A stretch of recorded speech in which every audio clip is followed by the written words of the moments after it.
up again. Okay. Well, that's actually I wanted to get back to that because Yeah. that was a good, very briefly, that women actually, since they have been given the responsibility or volunteered to do it, or I think men's insecurity about this because it's a circumstance that they're not familiar with, and they think Yeah. that we've been programmed to think that, well, women are natural at this, when in fact parenting skills are a learned Right. skill, Right. and we have to learn them, they have to learn them also. But I think that this notion of gatekeeping, where women have been brainwashed into thinking that, yeah, sure, I'm a natural at this, right? I Right. think, and then like they actually believe the hype, and then when dad says, well, let me give it a bath, and they'll say, well, wait a minute, Yeah. this is my kid, and let me give it to bath, and like you can change the diapers later or something. So the process of keeping dad out has to be. You have to be alert to it. Right, And yeah, that's fathers what have it to, is. and dads have to assert themselves in there. Like, hey, give me a shot at this. Right, right, right. Let me It's prove. our child. Yeah, yeah, and also, I mean, I had to prove myself. So, but let's go on to the next question. Now, when you mention communication, there are some do's and don'ts that we should be aware of. Mm-hmm. What are these? Well, first of all, respect. And I think that we married our wives because we what did we like about them? In most cases, they were pretty intelligent. They had a sense of humor. They had an ability to rationally think a process through.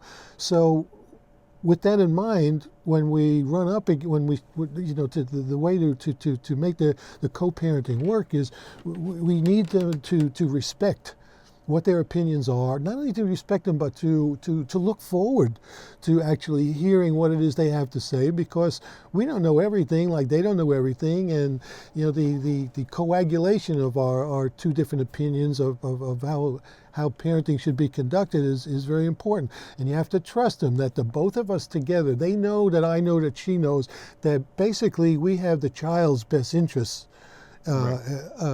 at stake here. Right. So, and I think, okay, now to get on to some of the things that are really going to damage this communication is when we feel like, oh no, or, I don't know what you're thinking. Well, you can't Yeah. like, have a Right. start attacking each other Right. or stonewalling and say, oh, like, I don't want to talk about it tonight. Look, I just got home from work.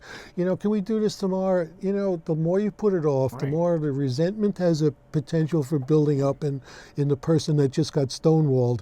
So it may not, I don't know if there's ever really the right time to address a Yeah. difference of opinion. Yeah. But I think, in my opinion, the best way is to sit down and say, look, we have a little time to talk now. The baby's asleep. Can we just like run this down briefly and see if we can like work Right. something out? Right. And I want to add that this is important that people understand this sort of communication and these do's and don'ts. Is when they got married because they fell in love with each other and they had the child, but that in the case of those people who are having children with women that they have not fallen in love with, but then now want to step up, everything that you're saying has to be really, really applied so much more. In that case, it's so important that the father comes into this picture, right? He wants to be with the child, but he has to listen to the mother. They have to try to talk to each other. I mean, it has to be some strong communication. You're right. And I think what whether it's institutional or whether it's interpersonal, the mother has to be convinced of the importance in the father's in the child's life. Right. And once they understand how, especially if it's a boy, that let's say that this guy is a stand-up guy. I mean, he's a good guy. Yeah. So, but the importance of the boy seeing his father as a role model that he wants to emulate later is a crucial ingredient in this child's well-being down the road. Right. And as we've been through in some of the earlier workshops, we see that fatherless kids, have a huge tendency to grow up without good discipline, with poor impulse control, with lack of motivation, and with a lack of empathy for the opposite sex, because they never saw a man treating a woman with respect and with admiration. Right, okay. So let's go to the next question. What are some easy to make mistakes that parents aren't even aware they're doing? Well, what are some of the things that we looked at earlier in here that So things that come to mind: overprotecting them. Oh, okay, okay. That's a good start. Uh, we want our kids to remain healthy. That's actually prime. Their physical health actually takes precedence in the earliest time of their life, takes precedence over their mental development, simply because they don't have an emotional range yet. But if we start making sure that they never fall down and they never get hurt, and we provide a wonderfully sanitized experience for them, they're never going to, just like their immune system, when they get exposed to germs, they'll get a cold, they're going to get a fever, they're going to get sore throats, they're going to get strep, but all of those experiences build up an immunity system that becomes more and more resistant to whatever's out there. But it's the same thing in the environment that we provide for them. If it's an antiseptic, the environment, we're going to grow up with a kid who never got a bruise and is afraid of falling down, which means that they're never going to be willing to make a mistake. Do you hear parents say, like, helicopter pilots? Is that what they call them now? Okay, don't run, Jimmy. Don't do this. Wait, the swing is going too high. Get off that seesaw.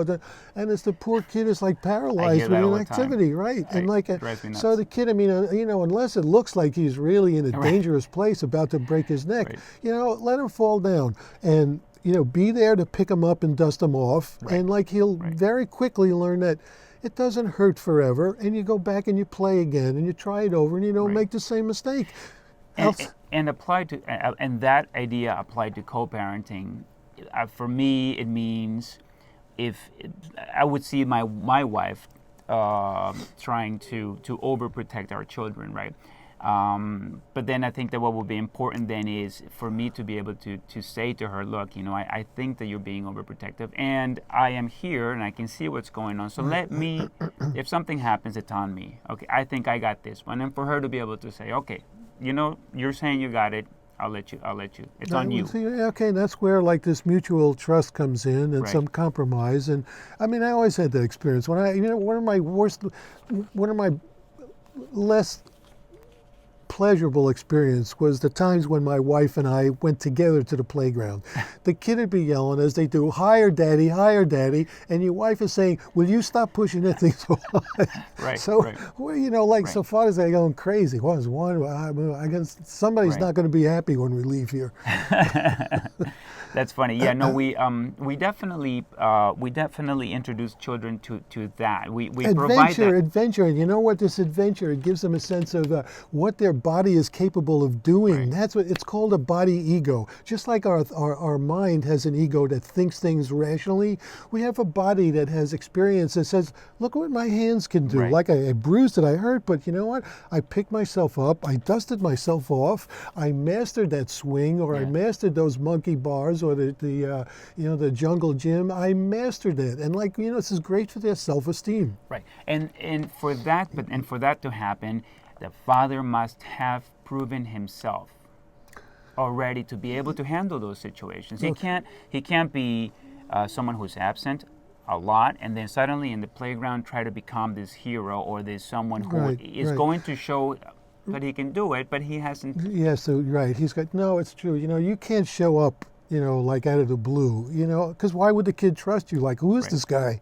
It's I think I've seen him once in a while in the house, but face is familiar, but now he's pushing the swing. I don't know that I want. And there's going to be a fight between the father and the mother, because the mother is likely right if he's been absent. Right. How does he know what the basic kids' needs are? Right. Exactly. No, and it's a reasonable question to ask. Right. Okay. So let's go ahead and review some of what you've said here, because it's quite a bit of information. So we have first that we have to communicate with empathy, respect, and trust. Right. This is the basic foundation of any relationship. It fosters growth in the family.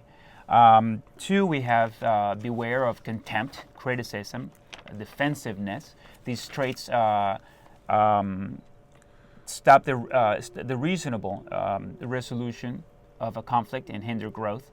And then finally, arguments about how to manage a child's behavior or temperament need to be based on child